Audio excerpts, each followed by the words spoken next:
Hello student, this is Swati Sharma and I welcome you all to my YouTube channel.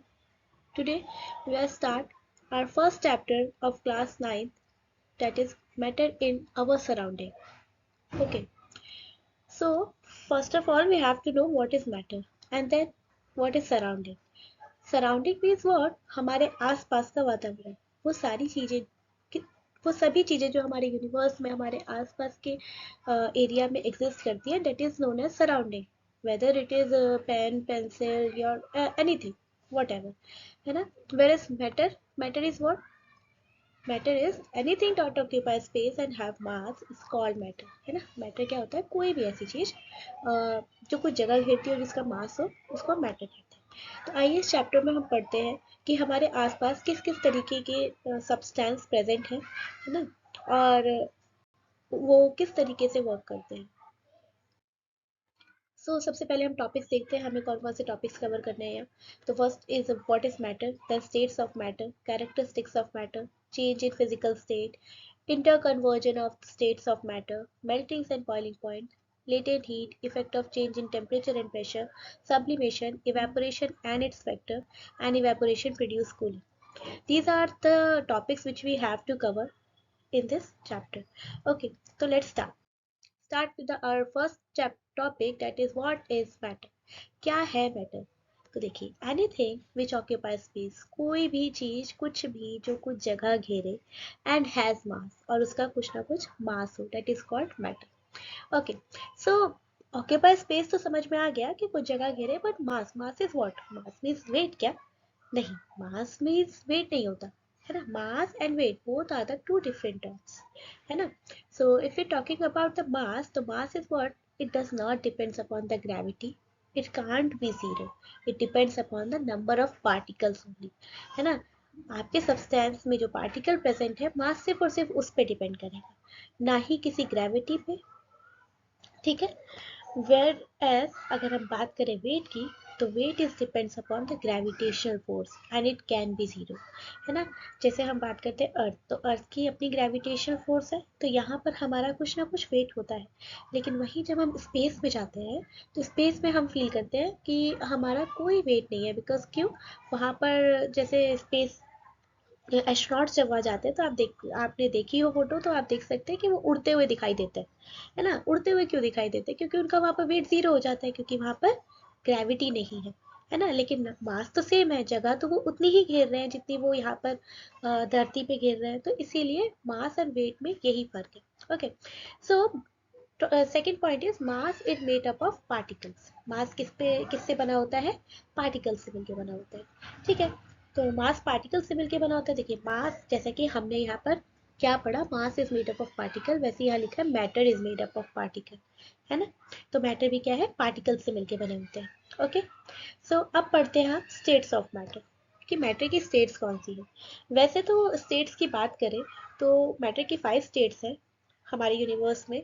लेकिन हम इस chapter में सिर्फ और सिर्फ मैटर की 3 स्टेट्स पढ़ने वाले हैं, that is solid, liquid and gas. Okay, that is solid, liquid and gas. ठीक है.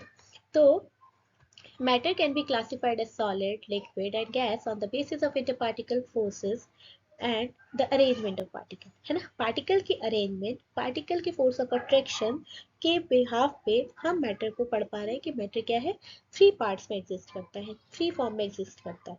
Okay, so these 3 form of matter can be interconvertible. हाँ, हम इसे बदल भी सकते हैं, हम सॉलिड को लिक्विड में भी कन्वर्ट कर सकते हैं, लिक्विड को गैस में कन्वर्ट कर सकते हैं, एंड वाइस वर्सा, सेम ऐसे ही ऑपोजिट भी कर सकते हैं. तो यहाँ यही लिखा है कि मैटर क्या है? इंटरकन्वर्टिबल है. क्या है? इंटरकन्वर्टिबल है. ठीक है. तो इंटरकन्वर्टिबल क्या है? बाय इंक्रीजिंग और decreasing the pressure and temperature. Pressure और टेम्परेचर को हम बढ़ा के या घटा के हम क्या कर सकते हैं? इसकी स्टेट्स को चेंज कर सकते हैं. For an example, ice. Ice can be converted from solid to liquid, है ना. आइस को हम सॉलिड से लिक्विड में कन्वर्ट कर सकते हैं. कैसे? By increasing temperature, by increasing temperature. Okay, तो सॉलिड को हम कैसे कर सकते हैं? सॉलिड को हम लिक्विड में कन्वर्ट कर सकते हैं. कैसे? By increasing temperature. Okay, so next topic is types of matter. Types of matter is what? there are the two ways in which the matter can be classified, on the basis of its physical nature and on the basis of the chemical constitution, है ना। Physical nature means आप physically matter को देख के कैसे बता सकते हैं कि matter whether your matter is solid, whether your matter is liquid और गैस, है ना। तो आप किस तरीके से फिजिकली देख के बता सकते हैं ये चीज कि आपका मैटर जो है वो सॉलिड है, लिक्विड है या गैस है। ओके, सो वही अगर हम बात करें लिक्विड की, तो लिक्विड में random and little sparsely arrangement देखने को मिलता है। इट मीन्स व्हाट, कि जो पार्टिकल्स हैं वो थोड़े बहुत दूर दूर दिखेंगे, है ना। पार्टिकल्स कैसे होते हैं, पार्टिकल थोड़े दूर दिखते हैं। यहाँ पर लिक्विड में क्या होता है, पार्टिकल जैसे एक पार्टिकल यहाँ है, दूसरा पार्टिकल यहाँ मिल जाएगा, तीसरा पार्टिकल बिल्कुल ऐसे करके मिल जाएगा, फोर्थ ऐसे मिल गया। मतलब मैं इसी पे आपको ड्रॉ करके दिखा देती हूँ, है ना, कि पार्टिकल जो है वो इसके स्लाइटली, बहुत ज़्यादा नहीं पर थोड़े बहुत दूर दूर देखने को मिलेंगे, ठीक है। अब वही लेकिन बात करें अब हम गैस की, तो गैस का एक पार्टिकल अगर इधर होगा तो दूसरा पार्टिकल कहीं इस कोने में होगा, तीसरा पार्टिकल किधर एक और कोने में हो सकता है ना। तो यहाँ देख सकते हैं आप पार्टिकल जो है वो क्या है, काफ़ी दूर है, काफ़ी दूर पार्टिकल्स देखने को मिल सकते हैं आपको। तो जब पार्टिकल बहुत दूर है, जब पार्टिकल आपको बहुत दूर है, तो यहाँ पर अरेंजमेंट की मॉलिक्यूल्स की अरेंजमेंट कैसी दिख रही है आपको, कि मॉलिक्यूल की अरेंजमेंट कैसी है यहाँ पर, बहुत ज़्यादा दूर दूर है ना, बहुत ज़्यादा दूर है एक दूसरे से, ठीक है।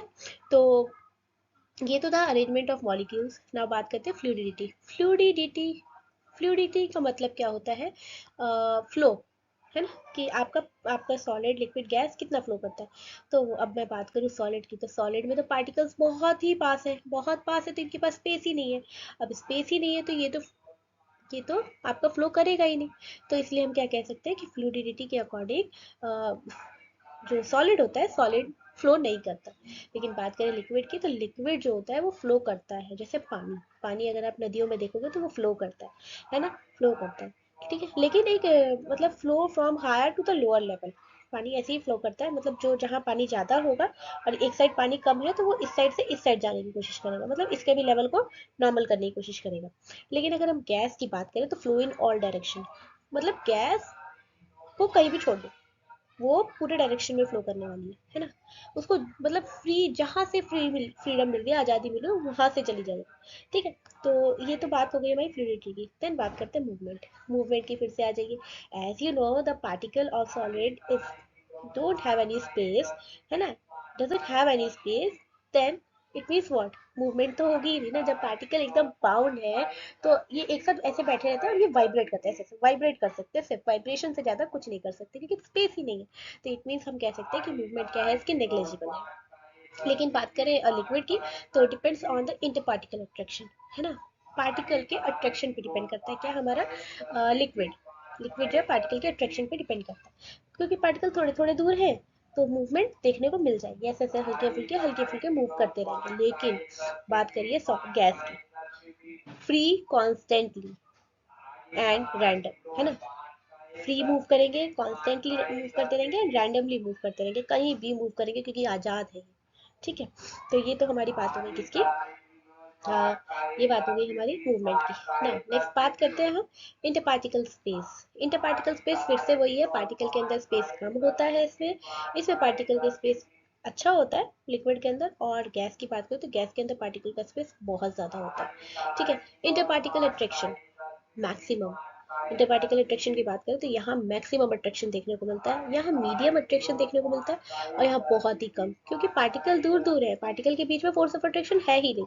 अब जब पार्टिकल के बीच में फोर्स ऑफ अट्रैक्शन है ही नहीं तो इंटरपार्टिकल अट्रैक्शन कम है, इट मीन्स तभी तो पार्टिकल दूर है। देन बात करते हैं डेंसिटी की। Density, maximum density.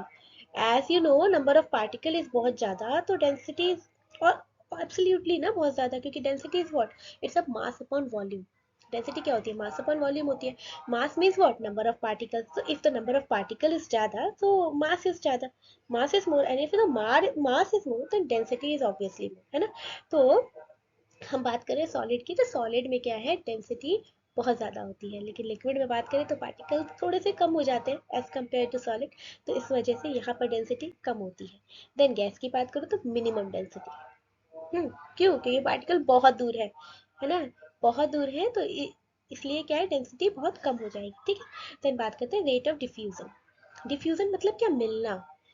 जब हम किसी भी दो सब्सटेंस को आपस में मिलाते हैं दैट इज कॉल्ड डिफ्यूजन। ठीक है, तो ये बोल रहा है डिफ्यूजन, सॉलिड में डिफ्यूजन नेग्लेजिबल होता है ना। आप किसी दो ईंटों को एक साथ जोड़ के रख दो, मैं बार बार ईंटों पे ही आ जा रही हूँ, छोड़ो किताबों की बात करते हैं, है ना। तो बार बार जैसे दो बुक्स को आप एक साथ जोड़ के रखो, है ना, तो ऐसा तो है नहीं कि कुछ टाइम बाद आप उस बुक को उठाओगे तो भैया दोनों एक में मिल चुकी होंगी ऐसे करके, कि भैया अब उठा रहे हैं तो दोनों एक साथ ऐसे करके उठ गई, है ना। ऐसा तो बिल्कुल भी नहीं होने वाला कि दोनों के अंदर के जो वर्ड्स हैं वो एक दूसरे से मिल चुके हैं, बिल्कुल कुछ और ही सेंटेंस बन रहा है, ऐसा नहीं होने वाला। तो रेट ऑफ डिफ्यूजन की बात करें तो सॉलिड में बहुत कम होता है। बात करते हैं लिक्विड में, तो लिक्विड में it depends on what, it depends on, है ना, डिपेंड होता है, डिपेंड करता है, डिफ्यूजन जो है वो डिपेंड करता है। कैसे, अगर हम बात करें तो वाटर है, मिल्क ले लो, मिल्क को वाटर में मिलाओगे एक टाइम आएगा पूरा मिक्स हो जाएगा, इट मीन्स डिफ्यूजन अच्छा है। लेकिन गैस की बात करें तो गैस में डिफ्यूजन क्या है, मैक्सिमम देखने को मिलता है ना। अगर हम यहाँ पर देखें गैस, तो गैस में डिफ्यूजन क्या है, बहुत मैक्सिमम देखने को मिलता है। ठीक है, तो I think it's clear now. Now go to the next page. ठीक है, physical nature of the matter, है ना, फिजिकल नेचर क्या है मैटर का। तो physical property is that aspect of the matter that can be observed or measured without changing its nature and composition। ठीक है, फिजिकल प्रॉपर्टी एक ऐसी चीज है जिसे आप बिना उसके कॉम्पोजिशन, बिना उसके नेचर को चेंज किए भी देख के बता सकते हो। It independent to the amount of matter present. Physical properties include appearance, है ना, मतलब ऐसा नहीं है देखने में कैसा है चीज, कलर कैसा है, ऑर्डर कैसा है, डेंसिटी कैसी है, टेक्सचर कैसा है, और ये सब क्या है, ये सब आपके फिजिकल मैटर्स को डिफाइन करते हैं। तो चलिए पढ़ते हैं फिजिकल मैटर्स के बारे में, है ना। उससे पहले हम बात करते हैं थोड़ी बहुत कैरेक्टरिस्टिक्स ऑफ मैटर। कैरेक्टरिस्टिक्स क्या है आपके मैटर के। पहला, particle of matter have space between them, कि पार्टिकल जो होते हैं मैटर के उसके बीच में स्पेस होता है, बिल्कुल होता है ना, पार्टिकल्स के बीच में स्पेस होता है। इसके बाद दूसरी बात करते हैं, particle of matter are always in motion, हमेशा मोशन में रहेगा। Particle of matter attract each other and particle of matter is very small. ठीक है, तो इसके ऊपर आपके एनसीईआरटी में एक एक्टिविटी दी हुई है KMnO4 की, है ना, पोटेशियम परमैंगनेट की, जिसमें क्या किया गया है कि एक आपको एक बीकर दिया है जिसमें 100 ml वाटर लिया है एंड उस 100 ml वाटर में क्या किया, KMnO4 ऐड कर दिया। KMnO4 के दो तीन फ्यू क्रिस्टल्स ऐड किए हैं, है ना। ये एक्टिविटी ये शो करेगी आपको, आप पढ़िएगा, है ना। नहीं तो मैं एक अलग से वीडियो बनाऊंगी सिर्फ और सिर्फ एनसीईआरटी की चैप्टर्स की एक्टिविटी की। If you want then comment section में मुझे बताना, तो मैं एक सेपरेट वीडियो बनाऊंगी सिर्फ और सिर्फ एक्टिविटी बेस्ड वीडियो, है ना, जिसमें जो भी चैप्टर वाइज एक्टिविटीज़ होंगी उसको मैं आपको एक्सप्लेन कर दूंगी। ठीक है, तो यहाँ particle of matter have space between them, यानी मैटर जो होता है उसके पार्टिकल के बीच में स्पेस होता है।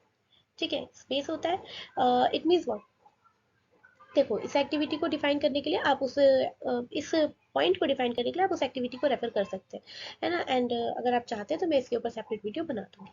ठीक है, तो particle of matter are always in motion, हमेशा मोशन में रहते हैं, जैसे कि हमने बात की अभी अभी हम कैरेक्टरिस्टिक्स पढ़ रहे थे उसमें ही हमने बात की कि पार्टिकल जो है वो मोशन में रहते हैं। Particle of matter attract each other, है ना, एक दूसरे को अट्रैक्ट करते रहते हैं, मतलब इवन पार्टिकल ही क्यों, हर चीज इस यूनिवर्स में जो एग्जिस्ट करती है वो एक दूसरे को अट्रैक्ट करती है। जैसे कि हमारा अर्थ हमारे मून को अट्रैक्ट करता है, ऐसे ही हमारा मून भी हमारे अर्थ को अट्रैक्ट करता है ना। लेकिन प्रॉब्लम क्या है, अब हमारा अर्थ बहुत बड़ा है एज कम्पेयर टू मून, जानते हो आप लोग। तो अब मून उतना पावरफुल नहीं है हमारे अर्थ के कंपेरिजन में, तो इसलिए हमारे अर्थ को नहीं खींच पा रहा अपने साइड, बट हाँ उसका जो लिक्विड वाला पार्ट है यानी वाटर जो हमारे अर्थ में एग्जिस्ट करता है उसको वो बहुत अफेक्ट करता है ना। जिसकी वजह से आप देख सकते हो कि हाई टाइड्स लो टाइड्स आती है, आपने सुना हो कभी हाई टाइड्स, बहुत हाई टाइड्स आई है, लो टाइड्स आई है, तो उसके पीछे का रीजन यही है कि क्या है, gravitational force of the moon, है ना। तो इसी तरीके से हर चीज एक दूसरे को अट्रैक्ट करती है इस यूनिवर्स में, सेम है कि मैटर भी एक दूसरे को अट्रैक्ट करते हैं। ठीक है, particle of matter is very small, बहुत बहुत स्मॉल, बहुत छोटे होते हैं, बहुत छोटे, मतलब बियॉन्ड आवर इमेजिनेशन। आपके एनसीईआरटी में एक लाइन है ना, कि particle of matter are very small, it beyond our imagination, हमारे इमेजिनेशन से बिल्कुल हटकर है, मतलब आप इमेजिन भी नहीं कर सकते, वो सबसे छोटी चीज जो आप इमेजिन कर सकते हो उससे भी छोटा आपका पार्टिकल होता है। ठीक है, ओके, सो आई थिंक ये चारों पॉइंट क्लियर होंगे। ठीक, तो हम बात करते हैं डिफ्यूजन की। अभी हमने डिफ्यूजन पढ़ा ना, अभी हमने डिफ्यूजन पढ़ा स्टेबल में, तो देख लेते हैं थोड़ा डिफ्यूजन होता क्या है। तो मैंने particle of matter intermix on their own, जब पार्टिकल ऑफ मैटर क्या है, मिक्स हो जाते हैं विद ईच अदर, एक दूसरे से मिक्स हो जाते हैं, किसी भी दो चीज का आपस में मिल जाना, दैट इज कॉल्ड डिफ्यूजन, है ना। एग्जाम्पल दिया हुआ है spreading of ink in water, है ना, इंक का पानी में मिल जाना, तो मिल गया, इट मीन्स क्या हो गया, डिफ्यूजन हो गया। ठीक है, दैट क्लियर ना। come to the next topic, change of states of matter, phase transition, or we can say interconversion of states of matter. ठीक है, तीन चीज है, states of change of matter बोल सकते हैं, फेज ट्रांजिशन बोल सकते हैं, और एक और चीज बोल सकते हैं इसको क्या, interconversion of states of matter. ठीक है, तो चलिए बात करते हैं इसकी। तो इंटर कन्वर्जन का मतलब क्या है, कन्वर्ट हो जाना, सॉलिड का लिक्विड में हो जाना, लिक्विड का सॉलिड में हो जाना, सॉलिड का गैस में हो जाना, गैस का सॉलिड में हो जाना, लिक्विड का गैस में हो जाना, और गैस का लिक्विड में हो जाना। तो ये सारे इंटर कन्वर्जन जो होते हैं, ये सारे चेंजेस हैं, इसको इंटर कन्वर्जन के नाम पे पढ़ते हैं।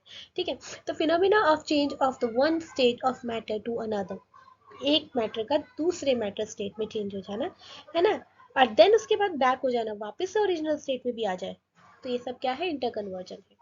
फॉर एन एग्जाम्पल, बहुत बहुत बहुत अच्छा एग्जाम्पल लेते हैं वाटर, क्योंकि water exist in all three states, तो water is the best example for defining this, है ना। तो वाटर लेते हैं, वाटर में सबसे पहले ले लेते हैं वाटर जब हमारा सॉलिड फेज में, इट मीन्स जब वो आइस है इट मीन्स वो सॉलिड फेज में, जैसे ही आप उसको टेम्परेचर प्रोवाइड कराओगे, है ना, यानी आप उसे क्या कर रहे हो, टेम्परेचर बढ़ा रहे हो, इट मीन्स आप उसे मेल्ट कर रहे हो, है ना, तो इस प्रोसेस को हम क्या बोलेंगे, मेल्टिंग बोलेंगे। When the solid is converted into liquid, है ना, this process is called melting, है ना, इसको मेल्टिंग बोलेंगे। तो सॉलिड से लिक्विड में जब कन्वर्ट हुआ तो इसको तो हमें मेल्ट करना पड़ेगा। देन अगर अब लिक्विड, अब तो पानी बन गया, अब उसको अभी आपको गैस में कन्वर्ट करना है, तो हम क्या करते हैं, घर में हम उसको गैस पे रखते हैं और हम उसे उबालना स्टार्ट कर देते हैं, हम देखते हैं थोड़ी देर बाद फ्यूम्स ऐसे ऐसे आने लगते हैं। ठीक है, तो यानी लिक्विड को अगर गैस में कन्वर्ट करना है तो टेम्परेचर और बढ़ा दो, और टेम्परेचर बढ़ा दो, इट मीन्स क्या कर दो, बॉयल कर दो उसको। ठीक है, इट मीन्स क्या कर दो, उसको बॉईल कर दो। ठीक है, सॉरी। नाउ नेक्स्ट, गैस से सॉलिड में कन्वर्ट करना है। ओके, सो हम आगे पढ़ते हैं इसको, गैस से सॉलिड में और इन सबको कन्वर्ट करने का क्या तरीका है। चलिए तो स्टार्ट करते हैं। मेल्टिंग, सबसे पहले melting and boiling point. Melting and boiling point defined as the temperature, as the temperature as the temperature at which the solid, at which what, at which the solid melts to become a liquid at the atmospheric pressure। ठीक है, atmospheric pressure पे जब कोई solid liquid में convert होना start हो जाए तो इसको हम क्या बोलते हैं, इसको हम मेल्टिंग बोलते हैं। ठीक है, at the melting point these two phases, solid and liquid are in equilibrium, दोनों इक्विलिब्रियम में रहते हैं, दोनों इक्वल इक्वल कंडीशन में रहते हैं। इसी टाइम पे मेल्टिंग भी स्टार्ट हो रही होती है, इसी टाइम पे फ्रीज भी रहता है हमारा substance, so that is at the point the both solid state and the liquid state exist simultaneously. ठीक है, दोनों ही साइमल्टेनियसली एग्जिस्ट करते हैं। ठीक है, now come to the boiling point. Boiling point of the liquid is defined as the temperature at which the vapor pressure of the liquid is equal to the atmospheric pressure। ठीक, जब vapour pressure जो है liquid का वो किसके equal हो जाए, atmospheric pressure के इक्वल हो जाए, तो हम क्या कह सकते हैं कि हमारा सब्सटेंस जो है बॉयल होना स्टार्ट हो चुका है, और इसी को हम क्या बोलते हैं, बॉइलिंग प्रेशर बोलते हैं, बॉइलिंग पॉइंट बोलते हैं। Okay, now come to the next topic, melting, solidification, और ये सारी चीजें अब हमें पढ़नी है जो कि इंटर कन्वर्जन में हेल्प करती है। ठीक है, देखो, the temperature at which solid melts to become liquid, वो टेम्परेचर जिसमें सॉलिड मेल्ट होकर लिक्विड में कन्वर्ट होना स्टार्ट हो जाए, है ना, एटमॉस्फेरिक प्रेशर पे, इसे हम मेल्टिंग कहते हैं। वहीं हम बात करें अगर लिक्विड सॉलिड में कन्वर्ट हो, लिक्विड उल्टा आ जाए, तो इसी को हम क्या बोलते हैं, सॉलिडिफिकेशन बोलते हैं, या फिर हम कहते हैं फ्रीजिंग। उसी पानी को आपने वापस से जमा दिया यानी फ्रीज कर दिया, तो सॉलिड में कन्वर्ट हो गया, इट मीन्स इसे क्या बोलेंगे, सॉलिडिफिकेशन बोलेंगे। नेक्स्ट टॉपिक, हम देखते हैं, नेक्स्ट पॉइंट इसमें क्या है, temperature at which the liquid start boil, वो टेम्परेचर जिस पे लिक्विड बॉयल होने स्टार्ट हो जाए एटमॉस्फेरिक प्रेशर पे, इसे बॉइलिंग पॉइंट बोलते हैं। अच्छा, boiling is a bulk phenomena. देखो, ये टर्म यूज हुई है, ये टर्म इसलिए यूज किया गया है क्योंकि यहाँ पर दो दो चीजें आती है, एक तो आता है बॉइलिंग और दूसरा आता है क्या, इवेपोरेशन, है ना। अब देखो, अगर हम बात करें, चलो इवेपोरेशन अभी पढ़ाऊंगी तो उसमें हम बॉइलिंग और इवेपोरेशन दोनों देखेंगे, है ना। क्योंकि क्या है ये बल्क, बल्क का मतलब क्या होता है, बल्क का मतलब होता है कि अंदर तक पार्टिकल जो है, जब तक वो अंदर तक वाइब्रेशन स्टार्ट ना कर दे तब तक बॉइलिंग स्टार्ट नहीं होने वाली है ना। लेकिन सरफेस फिनोमिना का मतलब क्या होता है, ऊपर ऊपर का पार्टिकल जो है वही सिर्फ बॉइलिंग पॉइंट को अचीव किया है और इवेपोरेट आउट हो गया है। ठीक है, तो अभी हम पढ़ेंगे कि बॉइलिंग और इवेपोरेशन में फर्क क्या है, डिफरेंस क्या है। ठीक है, next, the process in which a gas on cooling turns into the liquid at the specific temperature is called condensation. क्या बोल दिया इसने, एक गैस जब लिक्विड में कन्वर्ट हो जाए, अभी हमने लिक्विड को गैस में कन्वर्ट किया तो बॉइलिंग कहा, अब हम गैस को लिक्विड में कन्वर्ट कर रहे हैं तो हम इसे क्या बोलेंगे, कंडेंसेशन बोलेंगे या फिर बोलेंगे लिक्विफिकेशन, है ना। कंडेंसेशन बोलेंगे या फिर हम क्या बोलेंगे, लिक्विफिकेशन। जैसे वही खौलता हुआ पानी, उबलता हुआ पानी, उसके ऊपर आपने प्लेट लगा दी। अब प्लेट जो है वो डायरेक्ट कांटेक्ट पे तो नहीं है फ्लेम के, तो उसका टेम्परेचर तो इतना ज्यादा नहीं होगा जितना उस नीचे के बर्तन का होगा जिसमें पानी रखा है, तो वो ठंडा है क्योंकि वो एटमोसफेयर से कनेक्टेड है वो प्लेट। तो जैसे ही इवेपोरेट आउट होगा वाटर, स्टीम में कन्वर्ट होगा, उस प्लेट से लग के क्या होगा, उस प्लेट से लग के वो जो पानी है, जो जैसे इवेपोरेशन स्टार्ट हुई है उस प्लेट से लग के वो वापस, प्लेट का टेम्परेचर तो कम है, तो वो वापस से वाटर की लेयर इसमें बन जाएगी। तो आप उठा के प्लेट को देखते हैं तो आपको फील होता होगा पानी उसमें से निकल रहा है ना। इट मीन्स क्या, वो जो जो फ्यूम्स बनी वो वापस से लिक्विड में कन्वर्ट हो गई, तो इसको हम कंडेंसेशन या फिर लिक्विफिकेशन के नाम से जानते हैं। Formation of cloud is due to the condensation of water vapour from the earth surface. Earth surface के वाटर वेपर जो होते हैं उसको कंडेंस करके ही हमारे क्लाउड्स बनते हैं, ठीक है। चलिए, temperature at which temperature at which the states of substance change from liquid to solid is called freezing point, ठीक है। अब वही है, लिक्विड से सॉलिड में अगर सब्सटेंस आ रहा है हमारा तो उसको हम क्या बोलते हैं, उसको हम फ्रीजिंग बोलते हैं, ठीक है। उसको हम क्या बोलते हैं, फ्रीजिंग बोलते हैं। इसके अलावा एक और टर्म का हम यहाँ यूज करते हैं, सब्लिमेशन, जो अभी हमें आगे देखना है, ठीक है। तो effect of change of temperature on the states of matter, ठीक है। स्टेट्स ऑफ मैटर में टेम्परेचर का क्या इफेक्ट होता है, चलिए। तो अगर मैं टेम्परेचर की बात करूं, आप खुद से सोचिए टेम्परेचर में क्या होने वाला है। अगर मेरा कोई सॉलिड है, इट मीन पार्टिकल बहुत पास पास है, बहुत पास पास है। अब आपने उसको टेम्परेचर पकड़ा रखा है, आप उसको टेम्परेचर दे रहे हैं। जब आप उसको टेम्परेचर दे रहे हैं तो उसके जो पार्टिकल जो बहुत पास है वो वाइब्रेट, अभी तो नॉर्मल वाइब्रेशन पे थे, बहुत तेज तेज वाइब्रेट होंगे, ऐसे ऐसे वाइब्रेट होंगे, है ना। वाइब्रेट होंगे, वाइब्रेशन स्टार्ट होगी, एक टाइम आएगा वाइब्रेट होते होते होते तो वो ना सेपरेट आउट होना स्टार्ट हो जाएंगे क्योंकि एनर्जी बहुत ज्यादा हो चुकी है, बहुत ज्यादा एनर्जी हो चुकी है। तो वाइब्रेट होते होते होते होते तो एक टाइम आएगा उनकी इलास्टिसिटी टूटेगी और वो पार्टिकल जो है वो दूर हो जाएंगे, वो दूर हो जाएंगे, है ना। तो पार्टिकल्स का क्या फर्क पड़ा, देखो अब जैसे ही पार्टिकल दूर हुए तो वो इतने दूर हो जाएंगे कि जितने दूर एक लिक्विड के पार्टिकल्स मुझे देखने को मिलते हैं। तो इट मीन्स जैसे ही मैं टेम्परेचर बढ़ाऊंगी किसी भी सॉलिड का, it can converted into the liquid, है ना। And when we again applying the temperature on it, then it can converted into the gas also, है ना। सो टेम्परेचर का इफेक्ट क्या रहेगा मैटर पे, कि when we increase the temperature, the kinetic energy of the particle increase, है ना। जब हम टेम्परेचर इंक्रीज करेंगे तो पार्टिकल की काइनेटिक एनर्जी इंक्रीज होगी, काइनेटिक एनर्जी इंक्रीज होगी means that the particle are continuously in motion. इसका मतलब पार्टिकल कंटिन्यूअसली मोशन में है ना। मोशन में है तो एक टाइम आएगा कि पार्टिकल जो है वो अपनी इलास्टिसिटी को ब्रेक करेंगे एंड पार्टिकल हो जाएंगे क्या, दूर, दूर हो जाएंगे, तो वो क्या हो जाएंगे, लिक्विड में कन्वर्ट हो जाएंगे, ठीक है। देन इसके बाद अब भी अगर आपने टेम्परेचर अप्लाई कर रखा है, then particle continuously kinetic energy gain करेंगे एंड एक टाइम आएगा कि पार्टिकल इतने दूर हो जाएंगे कि वो एक गैस की अरेंजमेंट ले ले, और हम फाइनली कह सकते हैं कि हमारा वो सॉलिड जो था जो लिक्विड में कन्वर्ट हुआ और फाइनली अब वो गैस में कन्वर्ट हो चुका है। तो ऑन इंक्रीजिंग द टेम्परेचर, अब हम पढ़ते हैं, the kinetic energy of the particle of matter increase, ठीक है, इंक्रीज हो जाता है and they begins to vibrate with the higher energy, और वो क्या करता है, हायर एनर्जी में वाइब्रेट करना स्टार्ट हो जाता है। तो therefore the interparticle force of attraction become the particle reduced, है ना, and the particle get detached. क्या होता है, इसकी वजह से पार्टिकल का फोर्स ऑफ अट्रैक्शन जो है वो कम होने लगता है, जो पहले ऐसे करके था वो अब दूर कम होने लगता है। अब पार्टिकल क्या होते हैं, डिटैच्ड हो जाते हैं, मतलब अलग हो जाते हैं from their position and begin move freely, और बहुत आज़ादी से घूमना स्टार्ट कर देते हैं, उनको आज़ादी मिल जाती है। तो जिसके वजह से हम पार्टिकल जो है वो चेंज हो जाते हैं, सॉलिड से लिक्विड एंड लिक्विड से गैस में कन्वर्ट हो जाते हैं। तो यहाँ हमने पढ़ा कि effect of change of temperature on the matter, है ना, स्टेट्स ऑफ मैटर। अब हम बात करते हैं प्रेशर की, जस्ट अपोजिट हो जाएगा। जैसे टेम्परेचर बढ़ा है तो solid to liquid, liquid to gas जा रहा है, वैसे ही अगर हम प्रेशर बढ़ाएंगे तो gas to liquid and liquid to solid जाएगा, ठीक है। तो gas can be liquefied by applying the pressure, क्योंकि देखो क्या हुआ, पार्टिकल बहुत दूर दूर है, हमने प्रेशर अप्लाई किया, जबरदस्ती हम उसको दबा रहे हैं तो पार्टिकल पास पास आने स्टार्ट होंगे, इतने पास आ जाएंगे जितने पास एक लिक्विड के पार्टिकल देखने को मिलते हैं मुझे। तो मैं उस टाइम पे हम क्या कह सकते हैं कि अरे ये तो लिक्विड में कन्वर्ट हो गया, है ना। Then again if we applying the pressure on it, then it can convert it into the solid also because the particle arrangement is same like the solid, है ना। they can achieve the particle arrangement which already present in the solid में जो already present रहेगा ना particle, वैसी वाली state में ये को अचीव कर लेगा। तो इस वजह से हम क्या कह सकते हैं कि पार्टिकल जो है गैस में कन्वर्ट हो गए। तो on applying the pressure, gas is converted into the liquid and then liquid is converted into the solid. The gas can be liquefied by applying the pressure and reducing the temperature. When a high pressure is applied to a gas, it gets compressed, and if the temperature is low, the gas is liquefied. ठीक है? Okay. So come to the next topic, that is latent heat, one of the most important topic of your chapter number first, है ना? आपके chapter first का most important topic अगर कोई है तो वो लेटेंट हीट है ना. अच्छा, अब आपके पास तीन टर्म आने वाली है. एक आने वाला है लेटेंट हीट ऑफ वेपराइजेशन, एक आने वाला है आपके पास बॉइलिंग, और एक आने वाला है आपके पास इवेपोरेशन.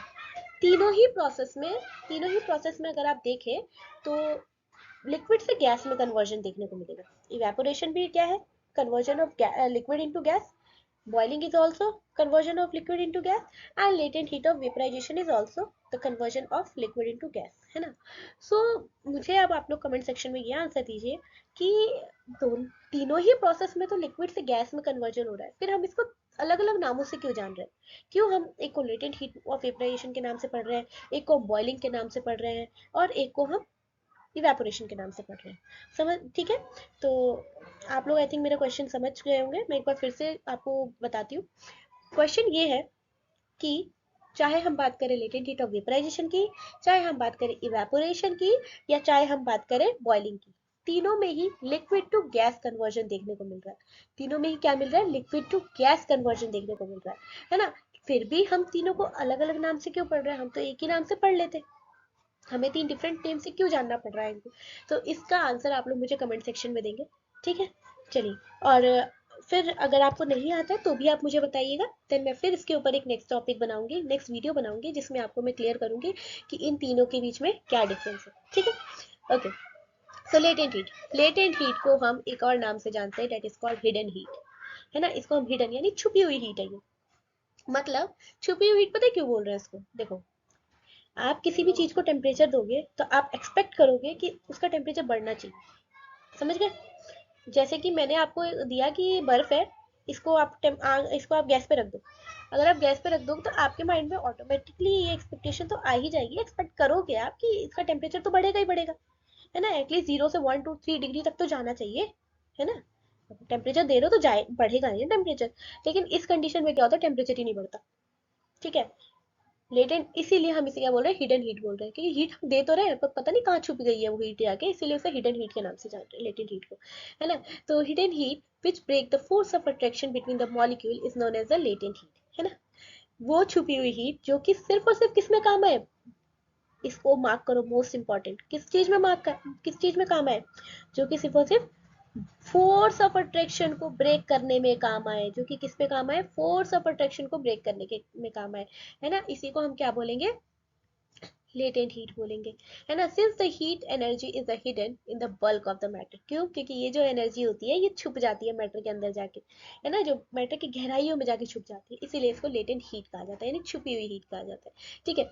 तो इसमें ये दो तरीके की हीट होती है, एक तो होता है लेटेंट हीट ऑफ फ्यूजन और दूसरा होता है लेटेंट हीट ऑफ वेपराइजेशन. ठीक है. दो तरीके की लेटेंट हीट देखने को मिलेगी. First one is the latent heat of fusion and second one is the latent heat of vaporisation. Okay. So सबसे पहले बात करते हैं लेटेंट हीट ऑफ फ्यूजन की.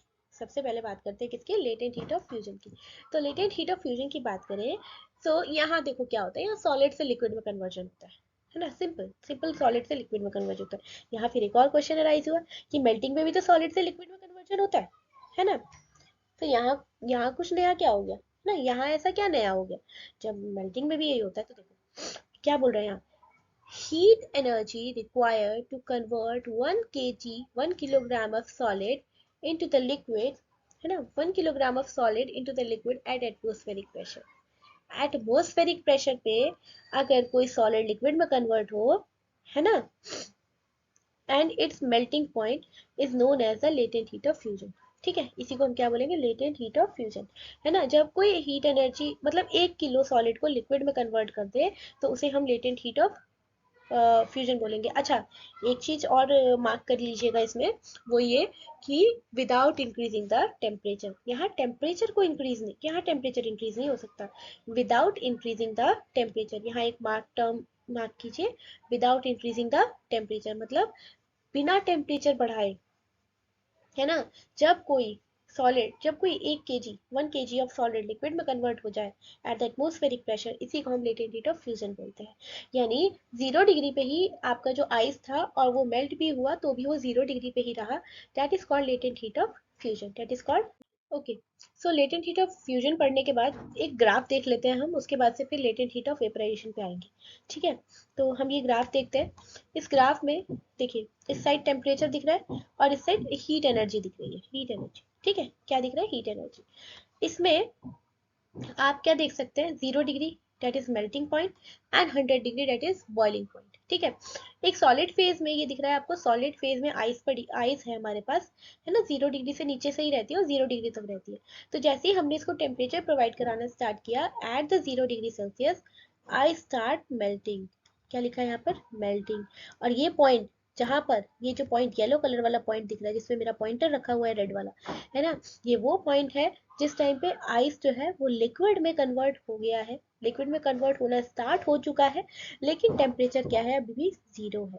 ये वो टाइम है जब सारे ही सभी आइस जो है वो लिक्विड में कन्वर्ट हो चुकी है एंड अब टेम्परेचर बढ़ना स्टार्ट हो जाएगा, है ना। तो ये वाला पूरा पॉइंट यहाँ से लेकर यहाँ तक, ये क्या है? लेटेंट हीट ऑफ फ्यूजन को डिस्क्राइब कर रहा है, लेटेंट हीट ऑफ फ्यूजन को डिस्क्राइब कर रहा है। और जैसे ही एक टाइम आएगा जब सारा ही सभी आइस जो है वो लिक्विड में कन्वर्ट हो चुका होगा, उस टाइम पे आप देखेंगे कि टेम्परेचर जो है वो बढ़ना स्टार्ट हो जाएगा, इस तरीके से बढ़ना स्टार्ट हो जाएगा। ठीक है, देन नेक्स्ट टॉपिक आएगा वहीं पर हमारा लेटेंट हीट ऑफ वेपराइजेशन। ठीक है, तो एट 100 डिग्री सेल्सियस, ये जो क्या होता है? एट 100 डिग्री सेल्सियस या कोई भी ऐसा टेम्परेचर जहां पर एक लिक्विड लिक्विड में भी रहे और वो गैस में भी कन्वर्ट होने स्टार्ट हो जाती है। ये वो पॉइंट है जब हमारा जो है क्या है? लिक्विड जो है गैस में कन्वर्ट होना स्टार्ट हो चुका है, that is called latent heat of vaporisation. ठीक है, गैस में स्टार्ट हो चुका है। अब देखिए फिर से एक टाइम ऐसा आया जब सारा ही लिक्विड गैस में कन्वर्ट हो चुका है, अब टेम्परेचर बढ़ना स्टार्ट हो जाएगा, है ना। यानी मैं आपसे ये कह सकती हूँ, यानी हम ये भी देख सकते हैं कि जो भी टेम्परेचर हम अपने सिस्टम को प्रोवाइड करा रहे हैं, जो भी टेम्परेचर आप अपने सिस्टम को प्रोवाइड करा रहे हो, वो जो टेम्परेचर है वो टेम्परेचर दो तरीके से काम करता है।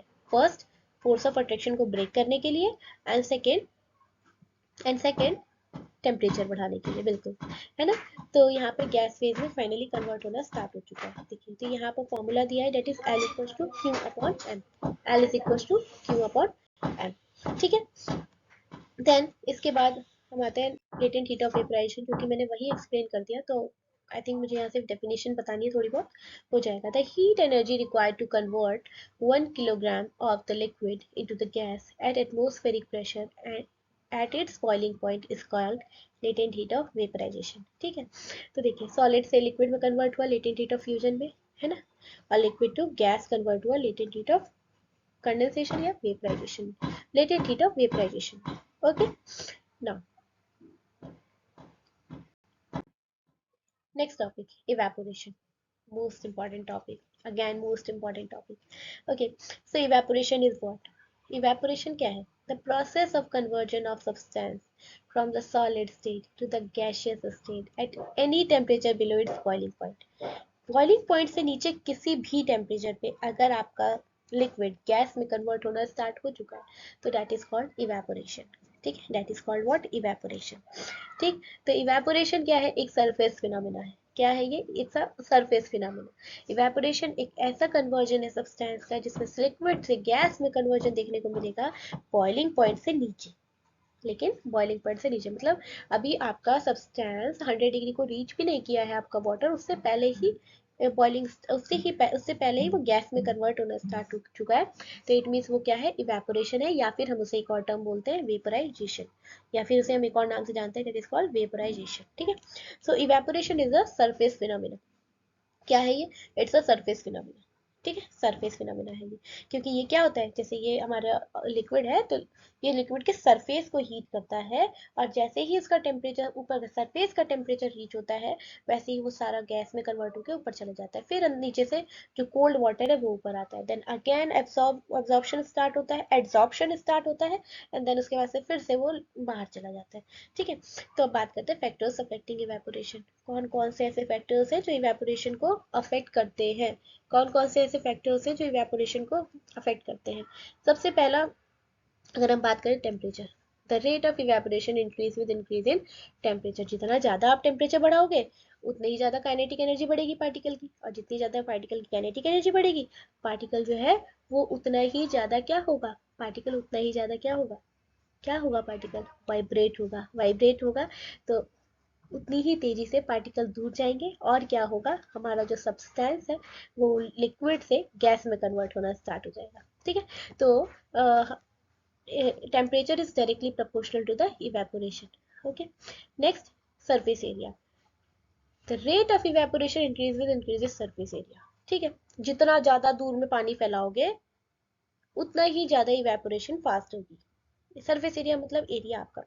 अब आप इसका एग्जांपल, इस पे एक क्वेश्चन बनता है, बहुत बहुत अच्छा क्वेश्चन बनता है कि आप एक सॉसर प्लेट ले, सॉसर ले, उसमें आपको चाय जो है, अगर आपको मैंने चाय दी है, आपको ठंडी चाय पीने की आदत है ना, मैंने आपको कप में चाय दी है, एक सॉसर में दिया, तो आप किसको प्रेफर करोगे?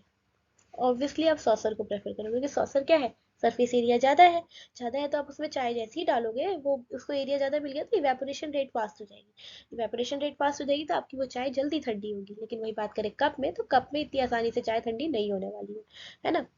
तो सरफेस एरिया, तो evaporation is increase with increase in surface area. The next one is humidity. The rate of evaporation decrease with an increase in the humidity. Humidity, humidity यानी पानी में नमी का होना। ह्यूमिडिटी क्या, पानी में नमी का होना, एयर में नमी का होना, सॉरी, एयर में वाटर ड्रॉपलेट्स होना।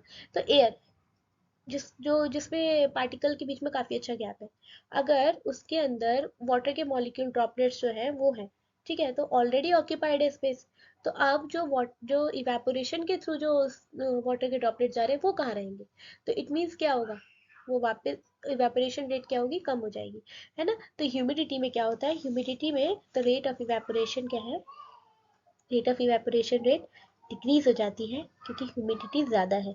Then last one, wind speed यानी हवा, जितनी तेजी से हवा चलेगी उतनी तेजी से इवेपोरेशन होगा, क्योंकि अब पार्टिकल, एक तो पार्टिकल को टेम्परेचर की वजह से उठना पड़ रहा है, एक हवा उसको खुद लेके चली जा रही है ना। तो यहाँ पर क्या होगा कि इवेपोरेशन रेट इंक्रीज हो जाएगा। तो चारों फैक्टर में से सिर्फ और सिर्फ ह्यूमिडिटी ऐसा फैक्टर है जिसमें रेट ऑफ इवेपोरेशन डिक्रीज होने वाला है और डिक्रीजिंग ऑन इंक्रीजिंग ह्यूमिडिटी। बाकी तीनों में कंडीशन में ही आप देखेंगे कि चाहे टेम्परेचर हो, चाहे सरफेस एरिया हो, या चाहे विंड स्पीड हो, तीनों ही कंडीशन में आप देख सकते हैं कि आपका जो रेट ऑफ इवेपोरेशन है वो क्या हो रहा है, इंक्रीज हो रहा है। ठीक है, okay okay. So the next topic is cooling due to evaporation. Evaporation के थ्रू कूलिंग किस तरीके से हो सकती है ना। तो during evaporation the particle of liquid absorb energy. Evaporation के टाइम पे क्या होता है, लिक्विड का जो पार्टिकल है वो क्या होता है, एनर्जी को एब्जॉर्ब कर लेता है फ्रॉम द सराउंडिंग, आसपास से, है ना, to overcome the inter particle force of attraction. Particle का फोर्स ऑफ अट्रैक्शन बढ़ा हुआ है, फिर से आ गई मैं यहाँ पर, पार्टिकल का फोर्स ऑफ अट्रैक्शन बढ़ा हुआ है, तो क्या होगा, इवेपोरेशन में पार्टिकल जो है वो एनर्जी एब्जॉर्ब करेगा, एनर्जी एब्जॉर्ब करेगा क्यों, ताकि वो अपने फोर्स ऑफ अट्रैक्शन को ओवरकम कर सके, यानी तोड़ सके, and undergo the phase change, और फेज चेंज में आ सके। ठीक है, तो absorption of heat from the surrounding makes the surrounding cooling. तो इसी एब्जॉर्प्शन की वजह से क्या होता है, आसपास का हमारा, जब वो हीट एब्जॉर्ब कर लेगा, खुद से एब्जॉर्ब कर लेगा, तो जो आसपास का जो है एरिया वो तो ठंडा हो जाएगा, तो इस वजह से क्या होता है, कूलिंग स्टार्ट हो जाती है। For an example, sweat cools down our body. किस तरीके से, पसीना, पसीना क्या होता है, हमारी बॉडी में जब बहुत ज़्यादा हीट हीट हो जाती है गर्मी के टाइम पे, तो हमारी बॉडी क्या करती है, उसको खुद से मेंटेन करने की कोशिश करती है बॉडी टेम्परेचर। वो क्या करती है, स्वेट के थ्रू सारे जो भी हीट होती है हमारी बॉडी की, उसको, जो स्वेट है वो एब्जॉर्ब करता है, एब्जॉर्ब करके खुद तो इवेपोरेट आउट हो जाता है, सॉरी। एंड उसके बाद जो जैसे ही वो इवेपोरेट होता है, हमारी जो बॉडी है वो फील होती है ठंडी। जब, इसलिए आप कभी गर्मियों में देखोगे, आपको जब पसीना होगा, जब बहुत ज़्यादा पसीना होगा, उसके बाद आप अपने फेस को ऐसे छू के देखोगे तो आपको फील होगा कि आपका फेस बहुत ठंडा हो चुका है। क्यों ठंडा हो चुका है, क्योंकि यहाँ इवेपोरेशन प्रोसेस चल रहा था। ठीक है ना, ओके। सो आई थिंक ये कूलिंग ड्यू टू इवेपोरेशन भी समझ चुके होंगे। इसमें कुछ क्वेश्चंस आते हैं, जैसे एक अर्थन पॉट के ऊपर क्वेश्चन आता है ना, कि अर्थन पॉट पे किस तरीके से वाटर जो है वो ठंडा रहता है ना। इसमें क्वेश्चन आता है आपका कि समर्स में जो क्लॉथ्स हैं वो इतने आसानी से क्यों सूख जाते हैं, लेकिन विंटर्स में आप देखेंगे कि इतनी आसानी से नहीं होगा, है ना। इसके अलावा एक और क्वेश्चन आता है, why we prefer the cotton cloth in summer only, है ना। ठीक है, ये क्वेश्चन आएगा। ये कुछ क्वेश्चंस हैं जो इवेपोरेशन प्रोड्यूस कूलिंग टॉपिक से आते हैं। तो इवेपोरेशन प्रोड्यूस कूलिंग बहुत इंपॉर्टेंट टॉपिक है। Okay okay, so here our chapter is complete. Okay, so इस चैप्टर को अच्छे से पढ़िएगा, ठीक है। और इसके अलावा अगर आपको कोई भी डाउट होता है, किसी भी तरीके का कोई डाउट है, तो आप मुझसे कमेंट सेक्शन में पूछ सकते हैं। मैं आपके सभी डाउट्स को क्लियर करने की कोशिश करूँगी। अगर आपको किसी और टॉपिक पे वीडियो चाहिए केमिस्ट्री से रिलेटेड किसी भी टॉपिक पे, तो आप मुझे कमेंट सेक्शन में वो भी बताइएगा। मैं उस टॉपिक पे आपको वीडियो बना के एक्सप्लेन करने की पूरी कोशिश करूँगी। Okay, so thank you for watching. Bye bye and take care.